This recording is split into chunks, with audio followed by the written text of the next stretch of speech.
All right. Hello, boys and girls, ladies and gentlemen. It's your buddy, Mr. G. We are talking about our artist of the week this week. This week, we're talking about Brian Jungen. He is an artist from Vancouver, Canada. He is what is referred to as First Nation people from the Danaza peoples of Canada.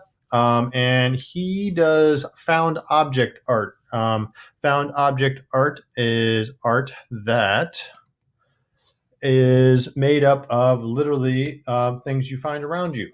So he works in things that he comes across. He specifically works in things that he wants you to be able to recognize. He uses specific objects on purpose that speak to him specifically about certain issues that he wants to talk about in his art. Um, his people, the Dunaza, are in the Pacific Northwest, if you're not familiar with that. So, just real quick, so we can kind of talk about what kind of art they do. And if you just punch in First Nation art into Google, the first thing that comes up is a lot of this here. And just like he talks a lot about the commercialization of his people's art.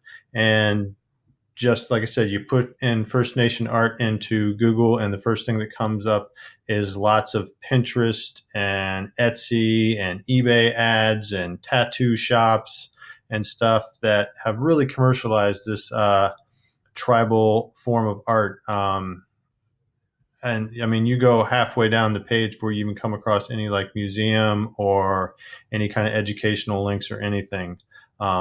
So that's what he's discussing in his art. Here he is right here. And there's him with crazy hair, and there's him with more of a clean cut there. But he is pretty prolific. He does a lot of work. He's pretty well known. He's been working for about 20, 25 years. About 2000 was the first time he had his first big show in Vancouver, but he is a pretty well-known contemporary artist. So we are going to look at his gallery representation. Like I said, you can push his name into Google and like lots of things come up, and you can find all kinds of information about him all over the web. We're going to concentrate here at Catriona Jeffrey's gallery. It is the gallery that represents him. Last week we talked a little bit about galleries and how fine arts works. So this is the gallery that represents him, and as we said, hopefully he'll have a show. The gallery will host that show and show his work and give a place to show his work. And hopefully, if he sells some pieces, he'll make some money, and some of those profits will go to the gallery to support what they do. Okay. So Jungen does, he's probably best well known for his native masks that he does. And the found objects that he uses are Nike Air Jordans. And he specifically, in an interview I saw that he was talking about, and I put a link in your Google Classroom. He's talking about he went to a Nike town and he saw these shoes, and they're in these glass boxes, and these lines of people clamoring in to get these things, and how people really fetishize these like objects. That are, they're shoes. I mean, they are a functional thing. And he really thought about the commodification of those shoes, and the same thing that was happening with his native art. And so that's how we arrived at this. So here, this piece is called Intimidation Mask. It's a wolf head made from black Nike Airs. Here is another series of work.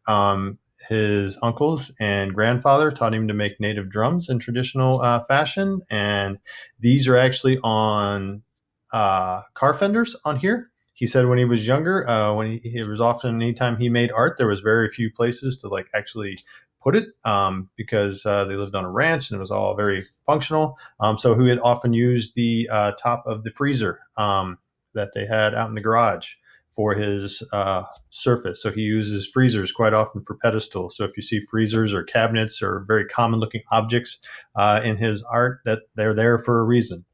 Here are some more pieces here. Here are some of the masks he does, and you can kind of see that connection. And he saw a connection in the colors, in the style and design that were on the shoes to the First Nations people's mask of the Pacific Northwest. Some more.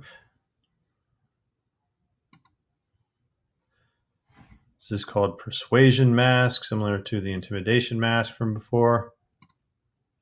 He also does some other things. This is an antler study made from shoes.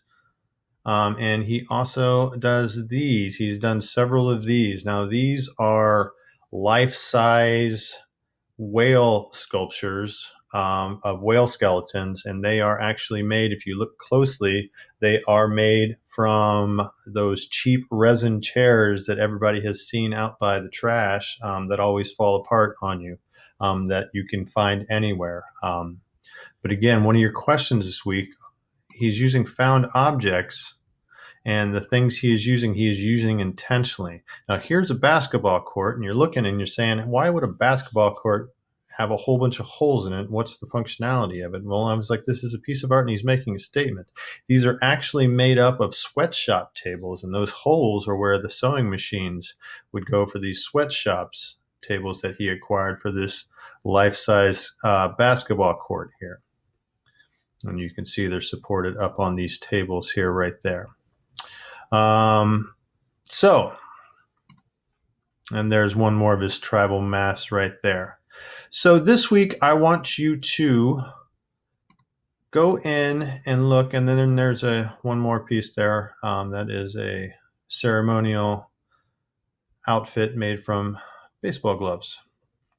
So this week, questions I want you to look at. I want you to go ahead, and I put a link to the Catriona Jeffries gallery there. Go there and look at some of his work. If you find another piece of his work that you really like, I'm completely happy with you going and talking about that. But I want you to just choose one of his works, okay? And I want you to talk about the material he uses and why you think he chose those materials, okay? So that's the first part of the question. Second part of the question, I want you to just think about how, what, or why he is talking about consumerism in his art. What do you think his message is, and how do you feel about that? Okay? Answer those, submit those on a Google Doc. Have a wonderful day, and we'll talk to you soon.